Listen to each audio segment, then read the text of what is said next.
Hello Scorpio, and welcome to your lunar insight video for the lunar cycle beginning today with the Gemini New Moon, the 13th of June, and culminating with the Cancer New Moon solar eclipse on the 13th of July. So this is a potent time for you, Scorpio, with your ancient ruler Mars about to station retrograde and shining really brightly and strongly in the heavens at this time. Mars, like I said, is your ancient ruler, so he and his movements has a huge effect on you and your energy levels and your mood. So like the Aries of our zodiac family, you may too be feeling this kind of awakening of Kundalini fire, this kind of volcanic energy rising within you as your ancient ruler conjuncts the South Node and calls you to look at all of the pain, all of the fear, all of the anger that has been suppressed. And, you know, this can also be a very sexual energy, like I said, a Kundalini, serpent fire, Shakti kind of raising of vibration. So as I said in the Aries video, this is an energy that needs to be used and cultivated in appropriate ways so it doesn't just explode and create unharmonious, irrational actions. So this is a potent vibration that you'll be learning to work with all summer, Scorpio. So this can be a time where you need to practice extra grounding techniques, you know, things like Kundalini yoga that raise that energy out of the lower chakras and up to be utilized in the heart, creative self-expression, you know, dancing, physical movement, sacred sexuality can all be beautiful ways to channel this intense fiery Mars vibration over the next couple of months. So we're going to start this lunar cycle with the new moon in your 8th house in the sign of Gemini. So the 8th house is the Scorpio house of the birth chart, so it's territory that you are intimately familiar with. Interestingly, you being one of the more private signs of the zodiac, and Gemini being a very open, communicative sign, creates a little bit of friction. Perhaps this is time for you to rework your thoughts around sharing your deep, intimate and vulnerable feelings, Scorpio. Perhaps this is a time of you reworking those mental patterns that tell you that it is not safe to open up, that it is not safe to trust. This can be a rebirthing around scorpionic themes for you. So this can be a time of renewing your commitment to yourself, renewing your commitment to expressing your energy in ways that heal, uplift and inspire. This is a time of you sharing, connecting and opening up to others as we move through this lunar cycle, Scorpio. Mercury is going to be moving through your 9th house in the sign of Cancer.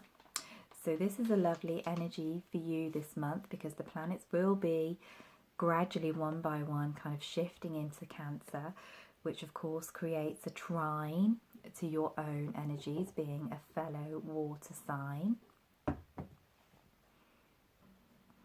And the 9th house is all about our higher visions, our higher truths, our higher purpose, expansion of the mind. So this is a time when spiritual insights and spiritual wisdom can be coming in for you as well, Scorpio, that can then also be shared through this energy of deep soul communion, deep soul connection. And you may find with the Gemini energies in your 8th house, if you are currently looking for a partner, you may feel that longing starting to amplify a little bit more for you, as Gemini, of course, is the sign that is always looking for the other twin. So with Mercury in your ninth house. This is a prime time for communicating, teaching and sharing spiritual truths from a space of love. Mercury is in the sign of the Great Mother, the Great Nourisher. So this is a time when your words can be deeply healing. Mercury is going to be squaring Chiron, who is newly installed in your 6th house. The 6th house is the house of purification and detoxification. So this shows where, repressed emotions, truths that we haven't spoken can have an impact on our physical well-being. So this is a time of being really aware of the words that they're using and how they're impacting your physical environment, how they're impacting your body, your energy levels, your health, your mental, emotional well-being, and also how they are compounding the foundations of your life. The 6th house rules over those structures, those core foundations that we build our reality on. So it can be, one of the more mundane houses, but it's very important that we are choosing words that lay foundations for where we wish to be, that support our higher visions at this time.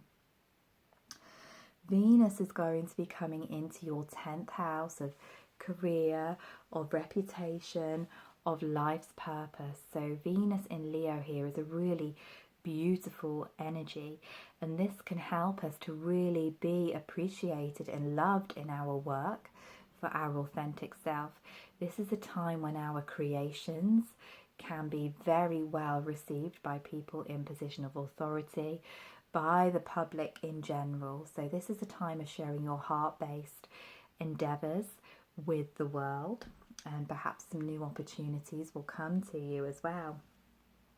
Of course, Venus is going to be square to Uranus, who is newly installed in your 7th house of relationships. So this is an echo of what you will be experiencing over the summer, as Uranus is awakened by the planets moving through Leo, by Mars in Aquarius retrograde.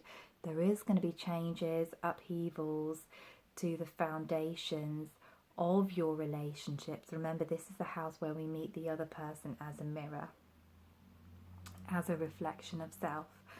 So this can be a time of deep learning and deep growth through intimacy, through connections with other souls. Neptune is going to be stationing retrograde on the 17th of June, and he is going to be in your 5th house where he's been for a long time. And this is the space of the birth chart, again, very much related to creativity, to pleasure, to joy, to sexuality.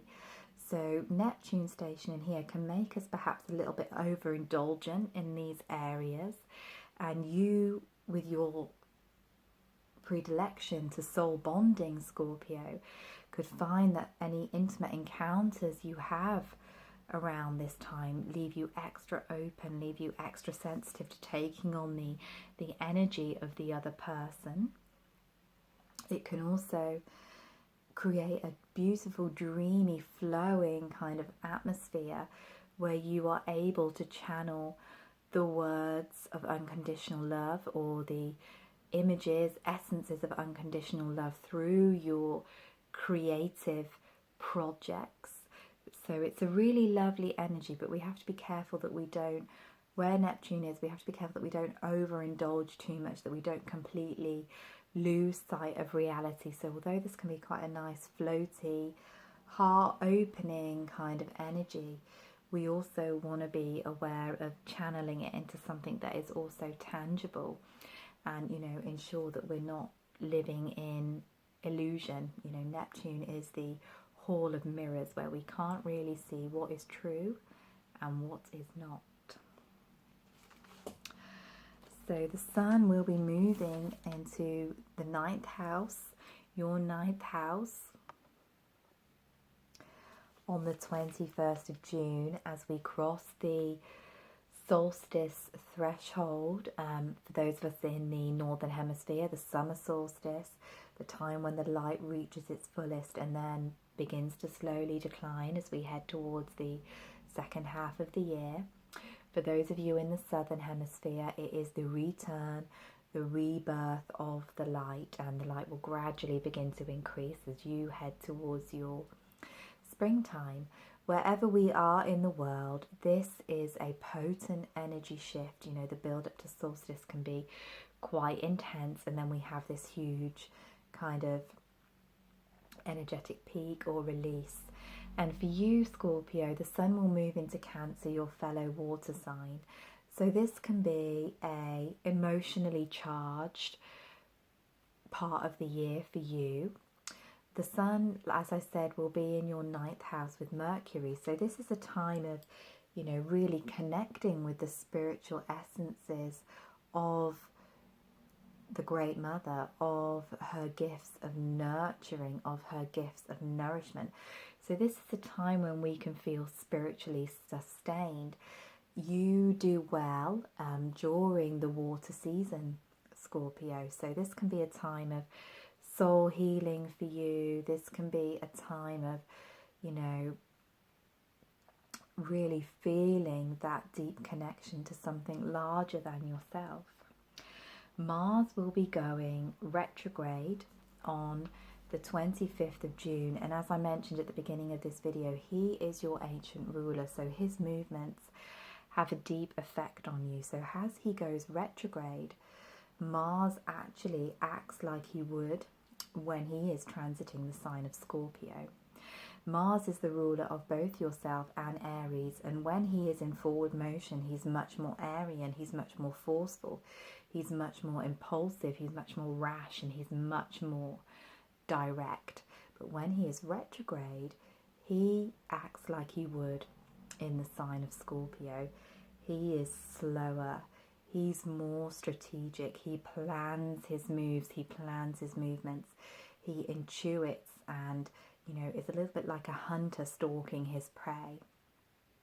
So this can be an energy that is prominent for you over the summer months, Scorpio, that kind of watching, that waiting, that playing the long game in regards to achieving your goals. And one of the main goals that is going to be coming up for all of us is soul liberation. Mars is going to be moving through Aquarius, the rebel, the revolutionary. So for you, you know, especially with him conjuncting the South Node on and off this summer, squaring Uranus in your house of relationship, this is a time of disconnecting from the cords, from the ties that bind you to the old. And this is particularly the case for you, Scorpio, because Mars is going to be in your 4th house. Mars is going to be transiting that deep space of your birth chart, which holds the memories of our ancestors, which holds the codes of our genetic lineage, which holds the fragments of the past. So this can be a time of really cleansing, really freeing yourself up from those psychic impressions, those imprints that have come down to you through the mother line, through the father line. So it's a very, very potent and exciting transit for you, Scorpio, but you may feel that you need the time alone. You know, you may feel like you need a safe space to retreat to. The 4th house is that womb space, it's that sacred space where we can go to feel secure and safe. So it's going to be really important to you to cultivate that as you are doing all of this deep inner work over the summer, Scorpio. So as this transit unfolds, you will see more and more layers of the past coming up for release, coming up to be purged, to be let go of. And you know, this is your essence, this is what you're good at, Scorpio, diving into the depths, churning up the old, churning up the patterns of the past and throwing them into the fires of alchemy. You are the master at death and rebirth, and this is a time when, as your ruler is retrograde, you can feel yourself moving into those shadows. So know that whatever is occurring as Mars begins to station direct again towards the end of August this year, that you will resurrect yourself, you will come back to life. You know, this internal process won't last forever. It's a part of your evolutionary growth that is needed at this moment.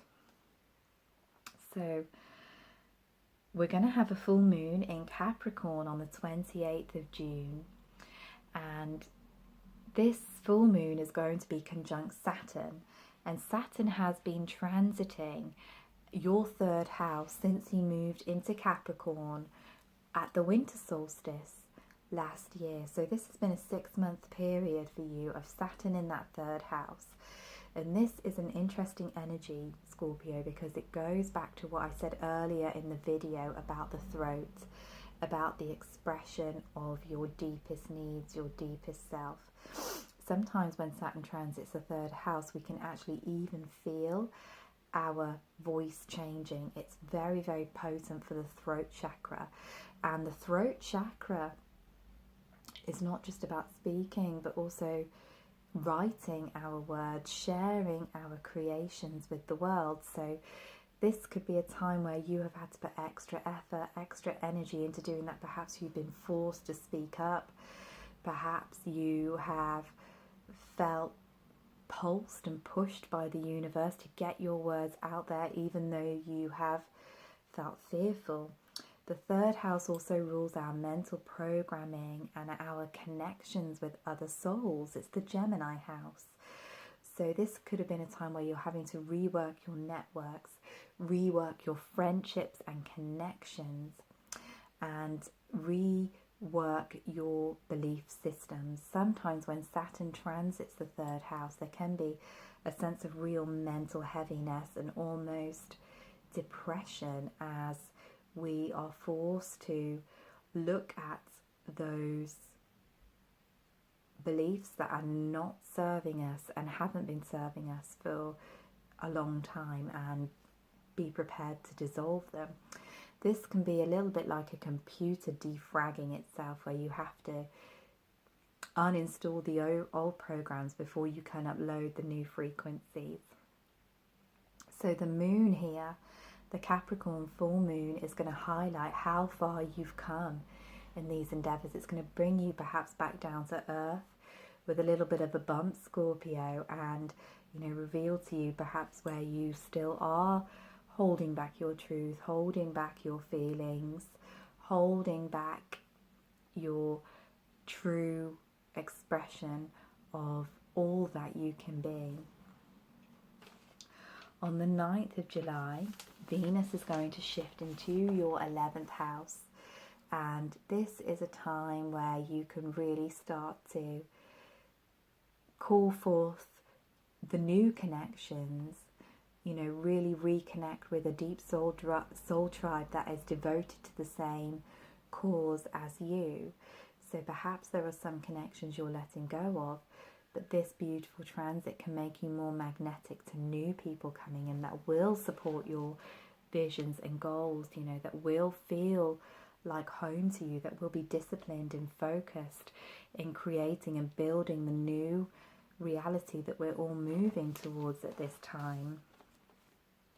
So on the 10th of July, Jupiter, who has been transiting your sign since last autumn and who has been retrograde since around March this year, is going to turn direct. So Jupiter has been expanding your Scorpio-ness. Jupiter enlarges everything that he touches. So here he's been enhancing your natural tendencies for deep soul diving, your natural tendencies towards alchemy through intimacy, your naturally deep and intense emotions. You know, no one feels like you, Scorpio. No one swims through the shadow realms like you do. So Jupiter being retrograde here has been calling you into those shadow parts of yourself, even deeper into the darkness of your subconscious, to bring forward what you need to alchemize to rebirth yourself, You know, this can be a time where you are feeling huge shifts in your identity and who you are and how you want to be seen. This can be a time when you are more aware of the dualistic nature of light and dark that moves through our universe. This can be a time where you are learning how to fully integrate and accept all of yourself, all of your lights, all of your shadows. So as Jupiter begins to pick up speed towards the middle of July, you can really begin to see where all of that hard work that you've been doing is being rewarded. And also for you, Scorpio, you are the sign that craves connection, craves deep depth and intimacy most. But paradoxically, you are also the sign that is the most self-protective. And Jupiter here can have been highlighting to you where those walls of self-protection have been blocking you from embracing the intimacy, the connection, the love in your relationships that you so desire. So this can be another energy that unwinds towards mid-July. You can really start to see where you have worked through some of those heart walls, some of those blockages, and begin to open up to trust, to love, to let people in again. We're going to end the month on a new moon solar eclipse, the first eclipse of this summer's eclipse season, a supermoon in Cancer. Again, the emotional, the deep waters that you are so familiar with. And this new moon will take place in your 9th house. And we talked about the 9th house earlier being the house of those belief systems that we rigidly cling to. The house of mind expansion, of taking in new knowledge.